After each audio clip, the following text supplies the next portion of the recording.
guys, thank you so much for watching my videos. I have to admit I've had more views than I expected to start with, so that's really brilliant. Thank you so much.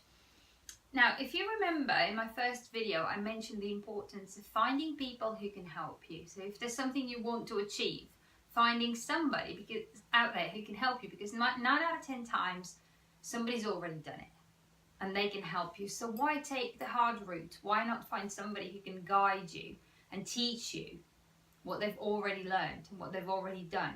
3 of the most important things and when going towards achieving something are your reason why. You know, why are you doing what you're doing? Is your reason why big enough? Okay, that's one of the things. The second one is taking responsibility, because we're responsible for our realities, for our lives, based on the choices we've made, based on the choices we're making. We're in control. And the third one is involving others. So find somebody who can help you. Okay, so anyway, talking about people who can help you, last week I had Ollie Matthews, the upgrade coach, in here with me. And he came to help me just because, you know, I've not done many videos before. It's new, the online thing is still very challenging for me, so he came to help because I asked for help. And one of the things he asked me was, what's your reason why? Why do you do what you do? And I just found myself going, well, because I love it. And of course I didn't even give it a thought until he left, and I realised that you know, those were emotions that I hadn't tapped into for a long time, I'd dealt with. And so I'd kind of moved away from the initial reason why, and it just makes me happy. So here's my reason why. That I grew up in Romania, a beautiful country full of beautiful people. However, there were 3 really important things in my family. And one of them was religion. The other one was what people thought of you. And the other one was social status. And my mum in particular was very much into social status. Now I do understand, because they had to work hard in order to provide for us and offer us everything we needed and a beautiful home, so I do understand why that would have been important for her. Except it really wasn't important for me, not at all. One of the other things was religion for my mum. So she very much insisted on going to church on Sunday and praying to God. My dad, who was a vicar, was, interestingly enough, he kind of allowed us to believe in what we wanted to believe. He let us form our own opinions. So from a very young age, I believed in good and bad, as opposed to heaven and hell. And you know, I'm still a great believer that you do good, you receive good. And you know what? Life has proven me right in so many ways. And as far as what other people thought of me was concerned, I couldn't care less.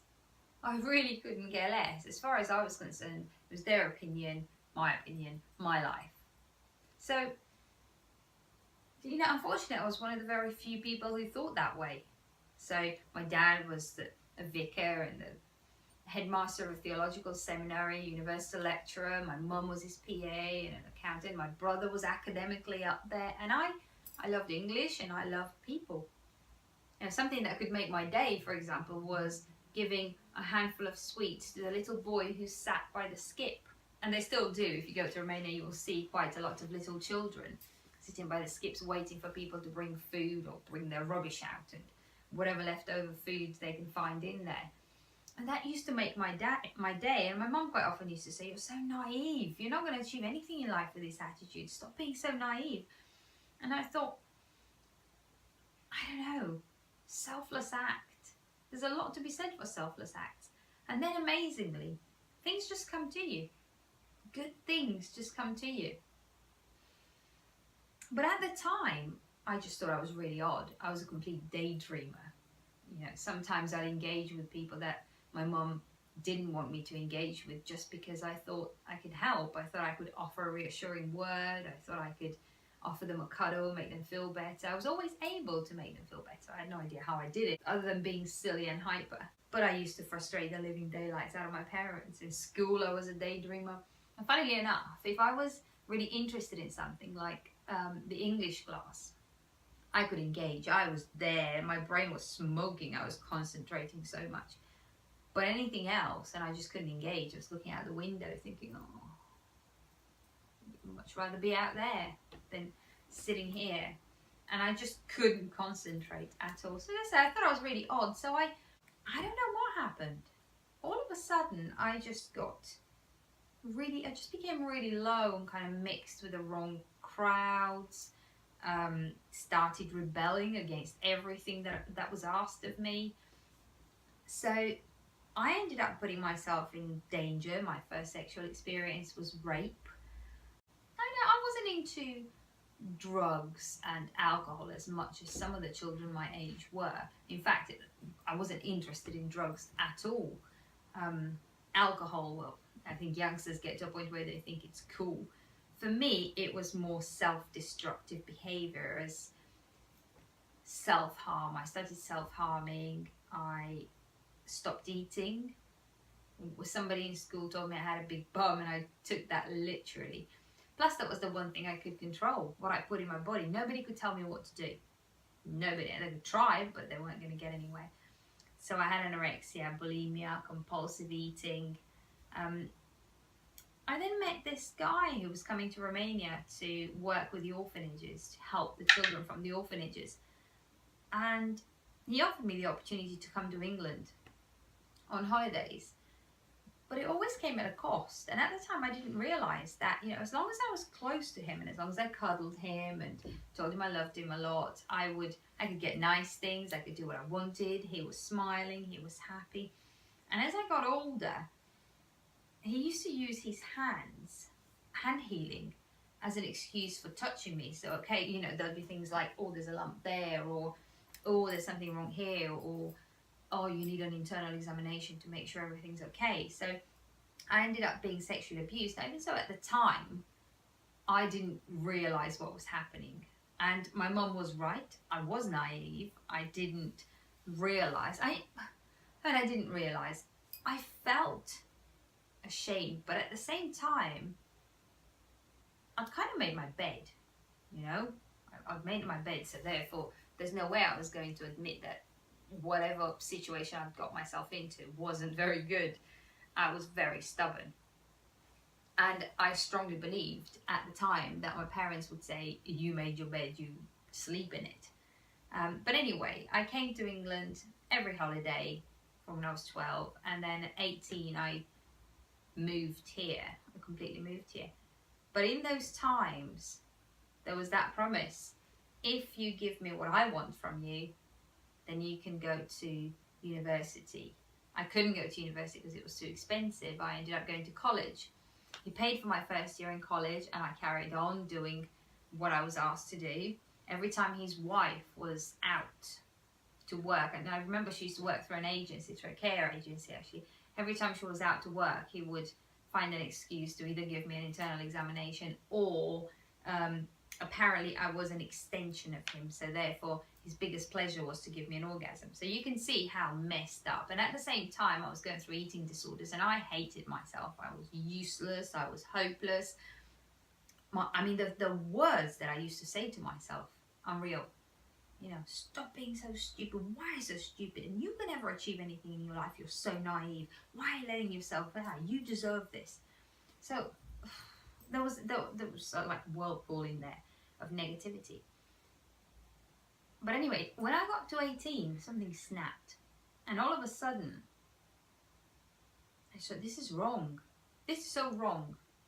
I was angry. I was really angry at life. So on a daily basis, I used to pick an object up and hurl it across the room.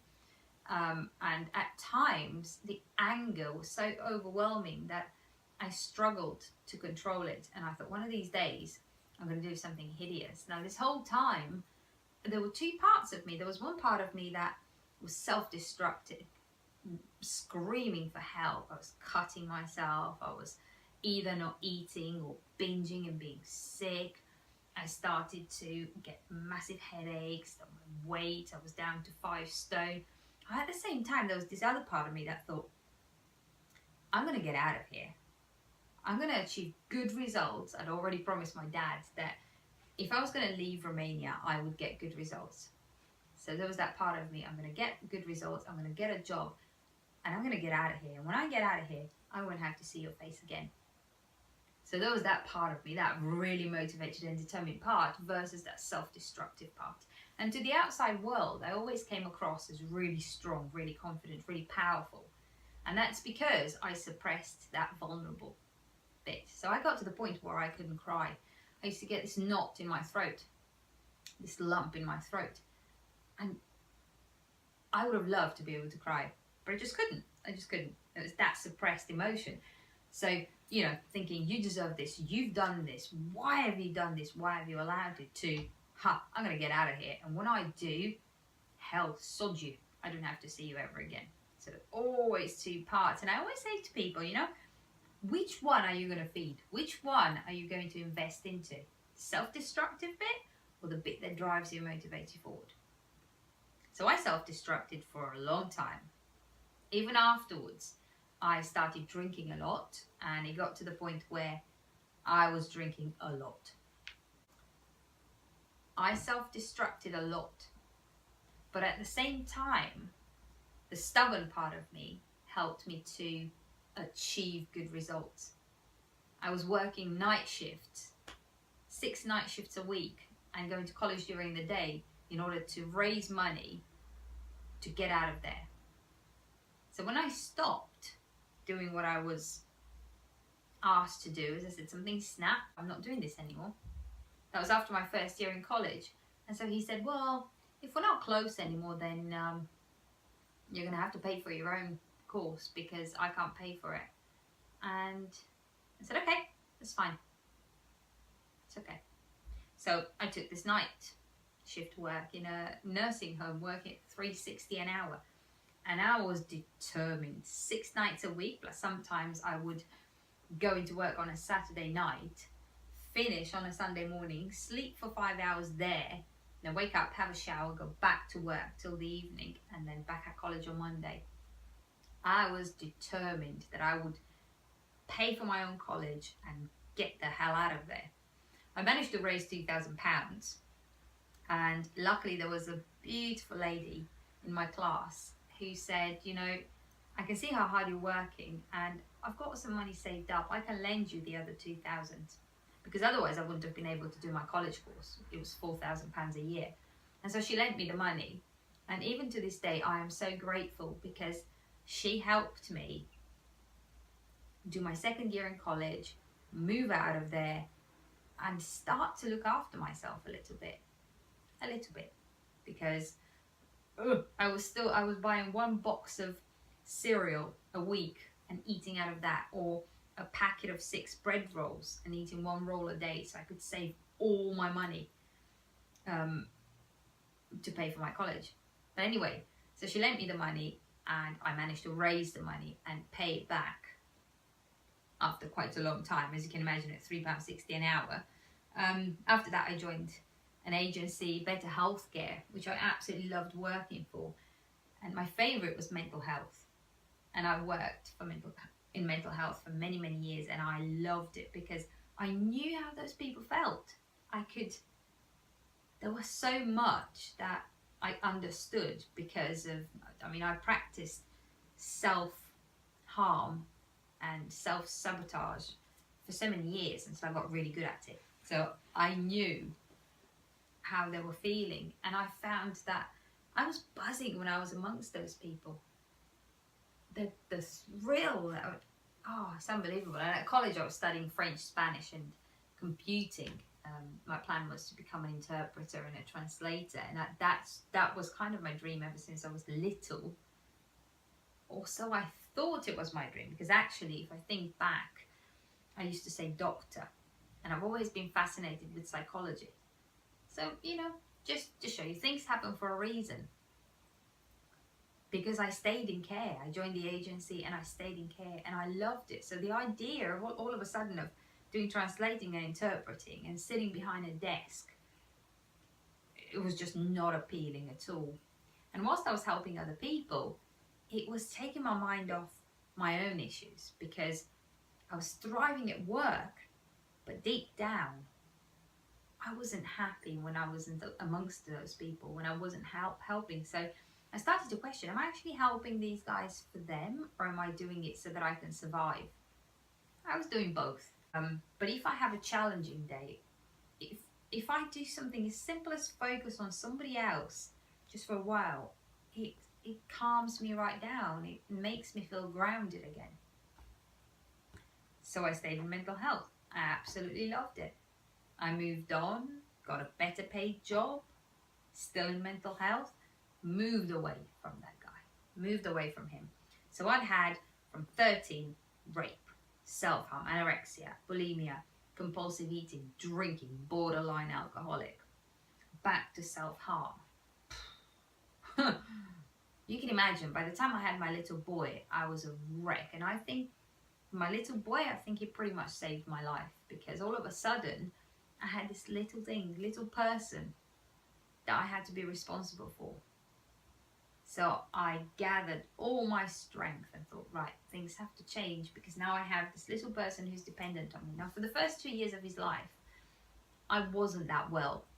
I didn't realize at that age the impact that my behavior could have on him. But anyway, you know, I stopped drinking. I made sure that if I was going to drink, I drank in the evening. I used to love beer. I'd have 1 or 2 cans of beer in the evening when he was in bed. And I still got up at 5 o'clock, and I went to work, and I was responsible. I was starting to look after myself more and more. I'd stopped self-harming as well, as in cutting myself. I was still self-harming in many other ways, but I'd stopped cutting myself. And then I went on to a different relationship, and that didn't work out. Then I went on to another one and had 2 abortions, because the guy, I felt pregnant, and then he said, I don't want it. So then I had a termination, and then I felt pregnant again, and he changed his mind. So I had another termination. And then the 3rd time he said, I want a baby, I threw him out. I don't know why I didn't throw him out sooner, but I guess I just didn't value myself enough. Anyway, by the time I met my husband, I was quite a mess. So the beginning of our relationship or marriage was quite challenging. Relationship and then marriage was quite challenging, because I had this aggression, and I used to hurl furniture across the house. Now I had 2 rules: not the husband, not the kids. But if the walls got it, well, tough. But I was still self-sabotaging, because I was always waiting for something bad to happen. Always. So I used to almost destroy things before they got the chance to happen. So 5 years ago, I kind of reached